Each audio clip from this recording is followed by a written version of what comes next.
អន្តភូតោអយ៉ាងលោកោលោកយៈមហាជននេះងងឹតណាស់ដូចជាមនុស្សខ្វាក់ភ្នែកអង្គសម្ដេចព្រះសាស្តាទ្រង់គង់ប្រថាប់នៅនីអគាលវចេតិយព្រះអង្គទ្រង់ប្ររពធីតា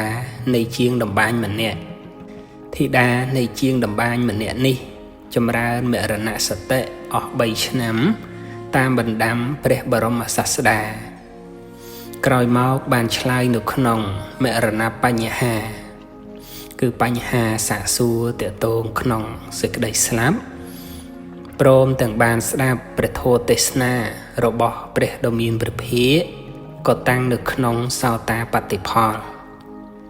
នាងស្លាប់ក្នុងថ្ងៃនោះឯងដោយអចេតនារបស់បិតានាងបានទៅកើតក្នុងទុសិតទេវលោកចំណែកបិតាសែនសោយសោកចូលទៅរកព្រះបរមសាស្តាស្ដាប់ព្រះធម៌ទេសនារួចហើយបានចូលកាន់ភ្នោះសម្រាប់ព្រះអរហន្តក្នុងបទថាអយ៉ាងលោកោលោកយៈមហាជននេះអន្តភូតោងងឹតណាស់ដូចជាមនុស្សខ្វាក់ភ្នែកព្រោះមិនមានបញ្ញាចក្ខុតិចអ្នកណាស់ដែលឃើញនៅត្រៃលក្ខណ៍តាមសេចក្តីពិតតិចអ្នកណាស់ដែលទៅកាន់ស្ថានសួគ៌ដោយបក្សីដែលជាប់សំណាញ់របស់នាយព្រានហើយតិចណាស់ដែលអាចរួចអំពីសំណាញ់ទៅបានព្រះគាថាដែលធីតារបស់ជាងដំបានស្ដាប់ហើយបានសម្រេចសោតាបត្តិផលអន្តភូតោអយ៉ាងលោកោតនុកេថាវិបស្សតិសកន្តោជាលមុតតោវៈអបោសគាយកេចតិលោកយៈមហាជននេះងងឹតណាស់ដូចជាមនុស្សខ្វាក់ភ្នែកក្នុងលោកនេះមានមនុស្សតិចអ្នកណាស់ដែលបានដឹងច្បាស់នៅបញ្ចក្ខន្ធតាមសេចក្តីពិតតិចអ្នកណាស់ដែលទៅកាន់ស្ថានសួគ៌ដោយបក្សីដែលជាប់សំណាញ់របស់នាយព្រានហើយតិចណាស់ដែលអាចរួចអំពីសំណាញ់ទៅបានអ្នករាប់អានប្ររតនត្រ័យមិនក៏បីគិតបៀតបៀនអ្នកណាឡើយហើយត្រូវបង្កើនសមត្ថភាពជួយខ្លួនឯងព្រះធម្មរតនៈមានតម្លៃដ៏ខ្ពង់ខ្ពស់បានធ្វើឲ្យអ្នកបដិបត្តិមានសេចក្តីសុខស្ងប់មិនមានភ័យព្រោះយល់ដឹងអំពីការពិតបុរសសម្គាល់នៅខណ្ឌបញ្ចកៈណាថានេះរបស់អញខណ្ឌបញ្ចកៈនោះរមែងសាបសូន្យដោយមរណៈបណ្ឌិតជាអ្នករាប់អានព្រះរតនត្រ័យបានដឹងច្បាស់នៅដំណើរនោះហើយមិនក៏បីបង្អោនទៅក្នុងការប្រកាន់ហួងហែងឡើយបញ្ហារបស់មនុស្សយើងនៅក្នុងលោកសពថ្ងៃនេះគឺខំរកប្រាក់តែមិនរកខ្លួនឯងចង់ឈ្នះអ្នកដទៃតែចាញ់ខ្លួនឯងចង់តែពឹងពាក់អ្នកដទៃតែមិនចេះពឹងខ្លួនឯងចង់ទម្លាក់អ្នកដទៃតែមិនដាក់ចោះនៅបញ្ញខណ្ឌខ្លាចស្លាប់តែមិនខ្លាចវត្តដាក់មិនសិក្សាឲ្យយល់អំពីសេចក្តីស្លាប់នៅអោបក្រសោបជីវិតបញ្ញខណ្ឌដោយការប្រកាន់ហួងហែងមិនស្វែងរកអមតៈគឺព្រះនិព្វានដោយការឆ្លងតាមស្ពានអរិយមគ្គឆ្ពោះទៅរកត្រើយនោះឡើយចិញ្ចឹមពស់វែកចិញ្ចឹមបានតែកុំគិតថាវាមិនខាំយើងទេព្រោះយើងជាអ្នកចិញ្ចឹមវាគេចិញ្ចឹមពស់វែកយកពស់មកធ្វើជាថ្នាំយ៉ាងណាការប្រើប្រាស់បច្ច័យ4ដើម្បីចិញ្ចឹមខណ្ឌ5ដោយការចិញ្ចឹមពស់វែកអត្តានុទិដ្ឋិគឺសេចក្តីសម្គាល់ថាខ្លួនដោយភាពស្និទ្ធស្នាលនឹងពស់វែកត្រូវពស់ខាំស្លាប់សតិប្បដ្ឋាន4ដោយការយកពឹសពស់មកធ្វើជាថ្នាំបង្ក្រាបពឹសកំចាត់ពឹសគឺខណ្ឌ5ដូច្នោះឯងឥស្សរភាពនៃជីវិតគឺចិត្តឥតខ្វល់មនុស្សយើងបណ្ដោយខ្លួនឲ្យកើតទុក្ខព្រោះហេតុតែចំណងលោកីទើបមានការប្រណាំងប្រជែងទោះបីដើរយឺតជាងអ្នកដទៃតែសបាយបដិបទានៅត្រង់មួយជំហានរបស់ខ្លួនឯងប្រកបដោយបៃតៈបាមោជៈស្ងប់សុខឆ្ពោះទៅរកភាពអស់ស្ដងកុដនៃសេចក្តីទុក្ខទាំងពួង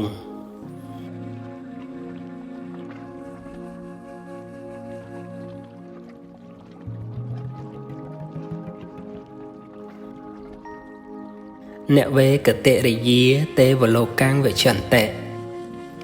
បុគ្គលកំណាញ់ស្វិតស្វាញមិនបានទៅកាន់ទេវលោកឡើយព្រះពុទ្ធអង្គទ្រង់គង់នៅវត្តចេតពុនទ្រង់ប្រារព្ធអសតិសទានគឺទានមិនមានអ្នកណាធ្វើដូចជាទានមានដល់ព្រះពុទ្ធគ្រប់ព្រះអង្គមួយអង្គមានតែម្ដងប៉ុណ្ណោះព្រោះត្រូវបរិច្ចាគទ្រព្យ14កោដត្រឹមតែមួយថ្ងៃនោះឯងហើយទាននោះចំពោះតែស្ត្រីប៉ុណ្ណោះដែលជាអ្នកចាត់ចែងដើម្បីព្រះបរមសាស្តានិងព្រះភិក្ខុសង្ឃក្នុងការនោះអាមាត្យរបស់ព្រះរាជា2នាក់ម្នាក់ឈ្មោះកាលៈម្នាក់ទៀតឈ្មោះជន្ហៈកាលៈអាមាត្យមិនត្រេកអរនឹងទានរបស់ព្រះរាជាដែលមានព្រះនាងមូលិកាជាអ្នកចាត់ចែងនោះឡើយចំណែកជន្ហៈអាមាត្យអនុមោទនាដល់ក្រៃលែងព្រះបរមសាស្តាទ្រង់ត្រាស់ប្រគាថាអ្នកវេកតិរិយាទេវលោកាំងវិចន្តិពាលាហវេណបសង្សន្តិទានាងធីរោចទានាងអនុមោទមាណោតេនេវសោហោតិសុខៃបរថៈបុគ្គលកំណាញ់ស្វិតស្វាញមិនបានទៅកាន់ទេវលោកឡើយជនពាលទាំងឡាយមិនសរសើរនៅការឲ្យទានទេចំណែកអ្នកប្រាជ្ញតែងអនុមោទនាទានព្រោះហេតុនោះលោករមែងបានសុខក្នុងលោកខាងមុខចប់ព្រះធម៌ទេសនាអាមាត្យឈ្មោះជន្ហៈបានសម្រេចសោតាបត្តិផលព្រះរាជាជ្រះថ្លានឹងជន្ហៈអាមាត្យបានប្រគល់រីសម្បត្តិឲ្យជន្ហៈអាមាត្យថ្វាយទានអស់7ថ្ងៃដោយទំនងដែលព្រះរាជាបានថ្វាយហើយដូចគ្នាដែររស់នៅគួរតែឲ្យទានតាមពិតមនុស្សយើងតាំងពីនៅក្នុងផ្ទៃនៃមាតាជីវិតត្រូវរស់នៅដោយសារទានហើយស្រេចប្រសូតចាក់ផ្ទៃមកក៏ត្រូវអាស្រ័យទានរហូតទើបអាចរស់នៅបានអស់ពេលរាប់ឆ្នាំដែលឪពុកម្ដាយបានចិញ្ចឹមមើលថែទានបានចិញ្ចឹមមនុស្សពេញពិភពលោកទំនុកបំរុងថែរក្សាព្រះពុទ្ធសាសនាដោយការថ្វាយបច្ច័យ4ចំពោះព្រះសង្ឃនិងទានជាឧបការៈដល់សាវកបារមីញាណបច្ចេកពោធិញាណជាពិសេសគឺអភិសម្ពោធិញាណទៀតផងគ្រប់ព្រះបរមពោធិសត្វបានពិចារណារកឃើញនៅទានបារមីមុនបារមីដតីទៀតទាំងអស់ដែលជាពុទ្ធការកធម៌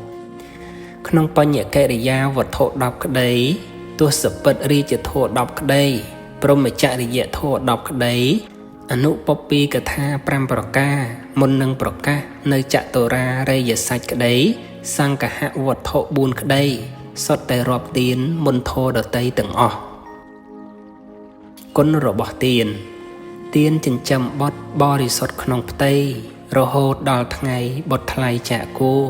ទានចិញ្ចឹមស្មោះទឹកដោះបបរកូនរស់បានល្អព្រោះធម៌សប្បុរសទានថ្វាយដល់សង្ឃផ្ចង់ឧទ្ទិសទានប្រែតរួចពីឃ្លានព្រោះទានរំដោះទានជាទេវធម៌លំអសប្បុរសទានមានចិត្តស្មោះសង្គ្រោះជីវិតទានគឺជាទ្រព្យជាប់តាមសន្តានជាមិត្តរួមប្រាណឆ្លងភពងងឹតទានកាច់បំបាក់មោហៈក្នុងចិត្តបានត្រាស់ដឹងពិតបិទទានបារមីហើយកូនប្រុសស្រីក៏បីចាំទុកគុណម្ដាយឪពុកទានាធិបតីកូនដឹងមង្គល38ជៀសកម្មអប្រិយផុតភ័យអបាយ